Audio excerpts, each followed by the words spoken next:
So picture this, it's a Champions League semi-final, and there's 2 minutes left on the clock. If Barcelona score, they're in the final. If not, they get knocked out immediately. Only problem, they hadn't even gotten a single shot on target. But then, flash of the goal, Iniesta scored. They had called him shy, discreet, humble. Whatever. For years, he had been overshadowed, overlooked. It shocked the world that that kid had scored that goal.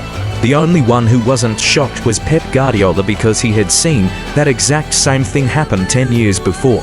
On the 21st of July 1999, for once, the Barcelona players sat in the stands of the Camp Nou as their under-14s took over the pitch to play the final of the Club World Cup.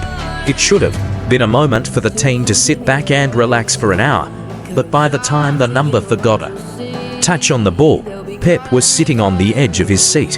A few minutes later, he told Xavi, "I know you will retire me one day, but I must tell you, that kid will retire us both."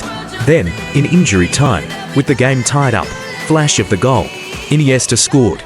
Minutes later, Guardiola himself had gotten down to the pitch to make sure he was the one to hand him the trophy, so he could deliver him a message. "In 10 years, I'll be watching you from the stands again."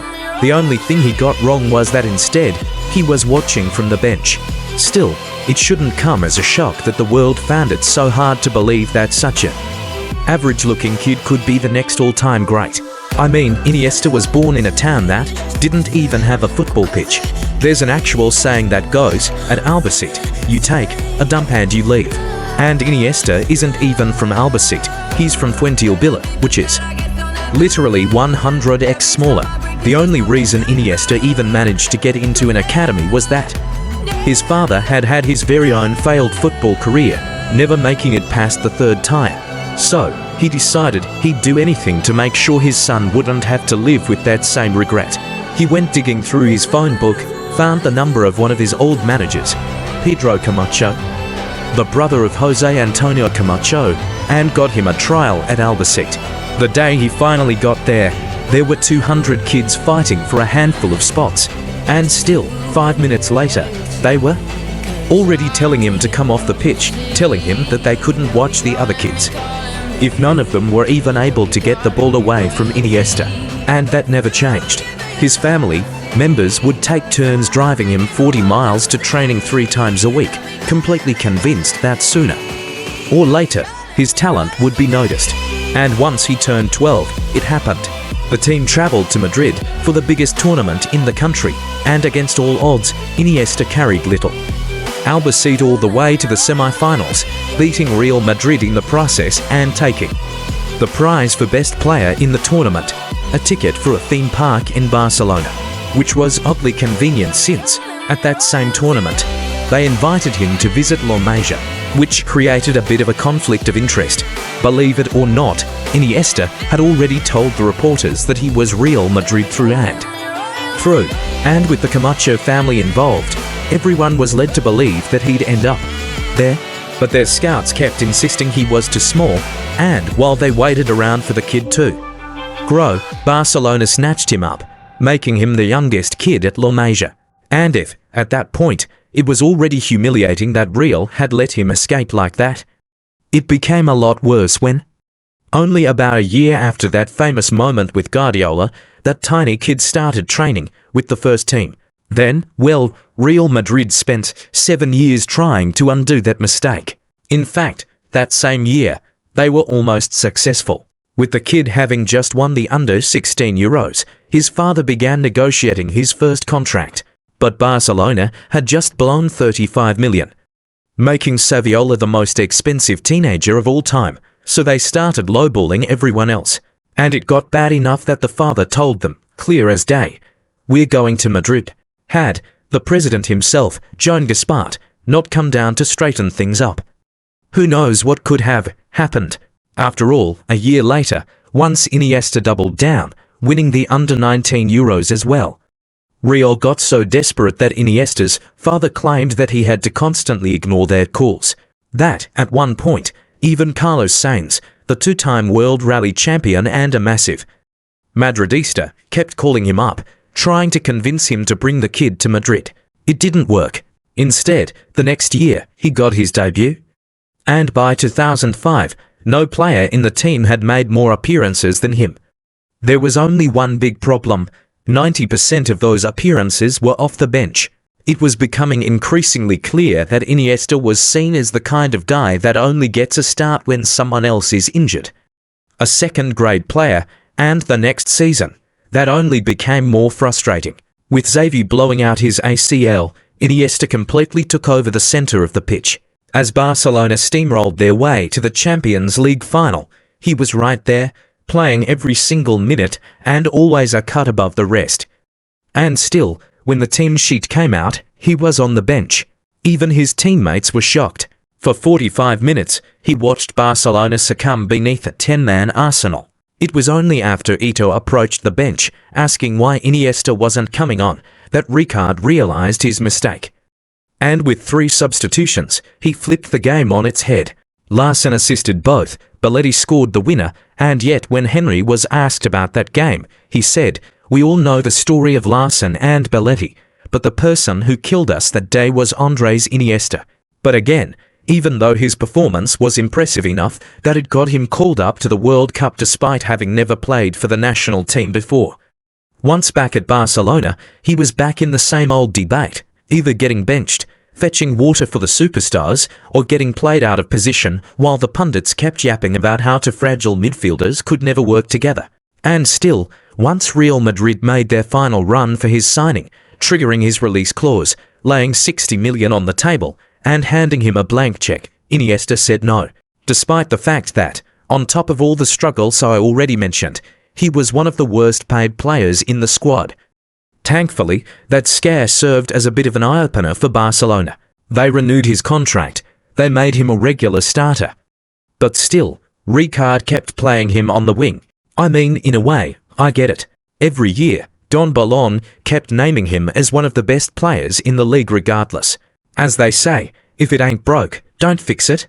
Even in the Euros, Aragones did the same, and guess what? Despite playing half the tournament with the stomach flu, he still managed to put in a man-of-the-match performance in the semi-final, making it into the team of the tournament as Spain finally won the Euros after 40 trophyless years. And still, the best thing that happened to him that year was that Pep Guardiola took over the team. When they asked the fabled question, Xavi or Iniesta, he replied, both. Never one or the other, together, always. People say they shouldn't ever be played together. I think they shouldn't ever be played apart. And so it began. After a draw and a defeat in Guardiola's first 2 league matches, with sacking rumours already flying around. The ever-so-timid Iniesta entered his office and said to him, "Don't worry, keep doing what you're doing. I promise you we are gonna destroy everyone." And from that moment on, Iniesta went undefeated even though, out of the 12 league matches he missed through injury, Barcelona only managed to win 6. They were a completely different team when he was on the pitch. El País had no choice but to name him the best in the country. They even nicknamed him Nurayeth. Because he ruled the pitch not by force, not by fear, but grace. Except for the infamous goal against Chelsea, that one was built on pure frustration. And it had, far more, than its fair share of consequences. His whole career, his whole life was at stake, all because of that one moment. Following that match, Iniesta began feeling a slight pinch on his right thigh, precisely the one he used to score that goal. And for days later, the medical staff ruled him out with his 4th muscle injury of the season. They made it quite clear to him that he either stayed away from the pitch, or it could be the end of his playing days. But the moment he left the team behind, as it had been all season, Barcelona lost the 2 matches they had to play before the Champions League final. And with the treble at stake, Iniesta had a decision to make. And as he explained, "I knew right there that I would play regardless of the risk. There was nothing more on my mind. I wanted to win. I would have made that final even if both my legs were broken." But no matter what his state was, before the final, Sir Alex famously insisted, "I'm not obsessed with Messi. Iniesta is the real danger." And 10 minutes in, he had already assisted the goal that won them the trophy. At the post-match conference, Rooney called him the best player in the world. While Ito, who had already said that before, simply told the reporters, "I told you so." And when, 9 months later, the birth rates in Catalonia spiked 50%, they asked Guardiola who was to blame, and he said Iniesta. But that was the glorious side of the story. The reality was that once the medical staff checked back on him after the match, they could immediately tell he had made a massive mistake. And for the next 410 days, he would walk through hell trying to make it right. By September, Iniesta had spent 6 out of the last 10 months recovering from injuries, and the mental toll was immense.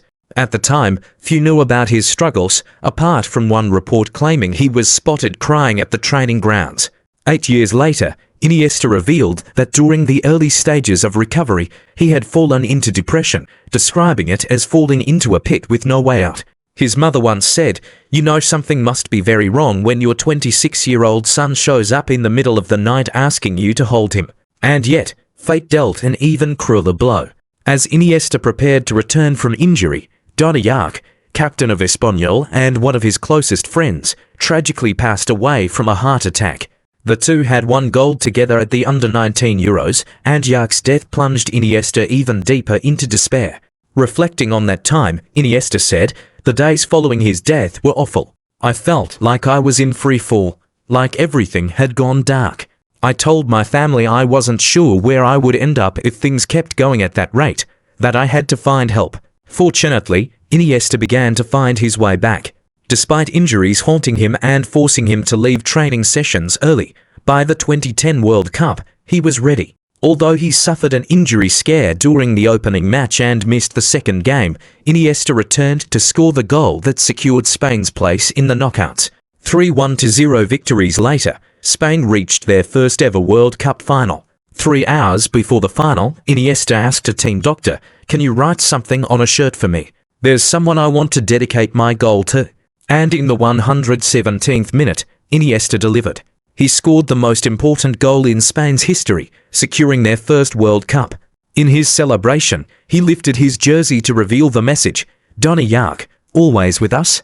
When Spain next faced Espanyol, their fans gave Iniesta a standing ovation, with one newspaper declaring, "This is a once-in-a-lifetime event for a once-in-a-lifetime man." In one sweep of his foot, the quiet prince of Spanish football became king. That goal not only gave Spain glory, but also gave Iniesta the strength to close one of the darkest chapters of his life. 6 months later, Iniesta came second in the Ballon d'Or, just 5% shy of Lionel Messi, with Xavi completing the podium. By the end of the season, Barcelona faced Manchester United in the Champions League final. Barcelona's dominance was so absolute that, according to Xavi and Eric Abidal, Wayne Rooney begged them to slow down, jokingly saying, "We're already dead." The match ended in triumph for Barcelona, and Iniesta's unbeaten streak continued, reaching 38 matches across all competitions and later extending to 55 consecutive league matches, the longest in history. If there were any doubts about Iniesta's greatness, the 2012 Euros put them to rest. He opened the tournament with a man-of-the-match performance against Italy, and from then on, Spain didn't concede a single goal for the rest of the tournament. Iniesta orchestrated the team's dominance, contributing to goals against Ireland, Croatia, France, and even converting a penalty in the semi-final shootout against Portugal. In the final, Spain dismantled Italy for 2-0, with Iniesta earning his third Man of the Match award of the tournament. UEFA named him the player of the tournament and later crowned him the best player in Europe, an extraordinary achievement in an era dominated by Lionel Messi and Cristiano Ronaldo. From that moment on, Iniesta continued stacking awards. He made the Ballon d'Or podium again in December, won the World Playmaker of the Year award with 22 assists by season's end, and claimed his 4th consecutive La Liga Best Midfielder award by 2014. Yet, change was on the horizon. Luis Suarez joined the squad, forming the legendary MS in trio with Messi and Neymar, ushering in a second golden era for Barcelona. But as they approached a potential treble, Xavi announced his departure at season's end. Xavi's departure came as no surprise. He was 35, and Iniesta was 31. Determined to make the treble a parting gift for his friend, Iniesta delivered an assist for the opening goal just 4 minutes into the Champions League final. 74 minutes later, he left the pitch as the only player in history to be named Man of the Match in a Euro, World Cup, and Champions League final. Xavi came on to replace him, marking the final time the two legends shared the pitch together. For 3 more years, Iniesta led Barcelona, earning a standing ovation at the Bernabeu, an honour shared only with Maradona and Ronaldinho. But as injuries slowly took their toll, Iniesta's powers began to wane. By the 2017-18 season, after enduring 7 injuries in a single year, Iniesta left Camp Nou. Though his farewell lacked the grandeur of Xavi's, his friend made sure to honour him with a heartfelt letter, saying, "Remember when they said we couldn't play together? Andres, we surely proved them wrong."